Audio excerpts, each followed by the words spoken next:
Leaders are throwing their support behind a congressional bill to expand protections for undocumented immigrants, specifically for those who are victims or witnesses to crimes. Len Ramirez has more. Well, law enforcement here in Santa Clara County say they are starting to see a drop-off in certain crimes, not necessarily because crime is down, but because certain people, especially those in the immigrant community, are afraid to report crimes, or even if they're a victim of crime, because they're afraid of being deported. And so today, a wide coalition of leaders here in Santa Clara County came together to support an effort to push for more protective visas for the immigrant population so they will no longer be afraid to cooperate with police.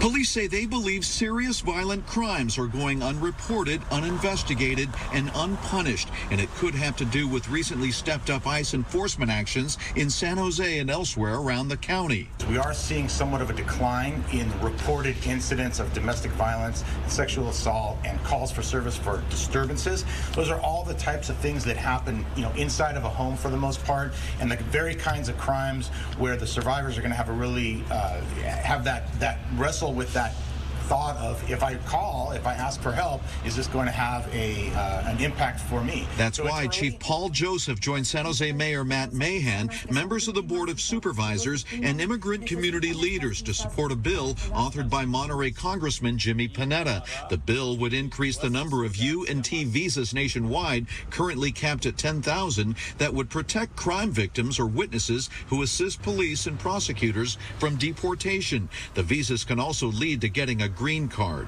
Now, the bill that I've put together, the Immigrant Witness and Victim Protection Act, would protect cooperating victims and witnesses by preventing them from being deported while they await processing their U&T visas. It would eliminate that arbitrary cap of 10,000, and it would allow applicants to have work permits while awaiting processing of their U&T visas.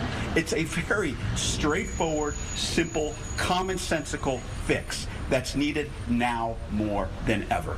Panetta says it's a law and order bill that could find bipartisan support on Capitol Hill. It helps them know that when they report crime, they will not be deported. Under Sheriff Dalia Rodriguez says fear in the community has been so high, her deputies have often been mistaken for Border Patrol officers because of the green color of their uniforms. And people have gone up to our cars and asked us, why is ICE here? And we have to tell them this is not ICE, this is Sheriff's Office.